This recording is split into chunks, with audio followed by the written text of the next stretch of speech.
সহিহ বুখারী 6474 নম্বর হাদিস।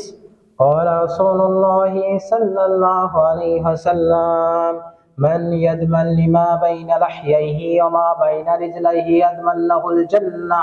যে ব্যক্তি তার দু চোয়ালের মাঝের বস্তু এবং দু রানের মাঝের বস্তু এর জামানত আমাকে দিবে, আমি তার জান্নাতের জিম্মাদার। সুবহানাল্লাহ। দু চোয়ালের মাঝের বস্তু মানে জিহবা, দু রানের মাঝের বস্তু মানে লজ্জাস্থান। এই দুইটি যে ব্যক্তি দুনিয়াতে হেফাজত করে চলতে পারবে, ওই ব্যক্তির জিম্মাদার হচ্ছেন রাসূলুল্লাহ সাল্লাল্লাহু আলাইহি ওয়াসাল্লাম। আল্লাহ রাব্বুল আলামিন এই দুইটি হেফাজত করার তৌফিক আমাদেরকে দান করুক, আমিন। সুনানে তিরমিজি 2004 নম্বর হাদিস। রাসূল সাল্লাল্লাহু আলাইহি ওয়াসাল্লাম বলছেন যে তোমরা কি জানো কোন জিনিস মানুষকে সবচাইতে বেশি জান্নাতে প্রবেশ করাবে? রাসূল সাল্লাল্লাহু আলাইহি ওয়াসাল্লাম বললেন তা হলো আল্লাহ ভীতি এবং উত্তম চরিত্র। এবং তোমরা কি জানো যে কোন জিনিস মানুষকে সবচাইতে বেশি জাহান্নামে প্রবেশ করাবে? তা হলো দুটি ছিদ্র পথ, একটি মুখ এবং অপরটি হলো লজ্জাস্থান।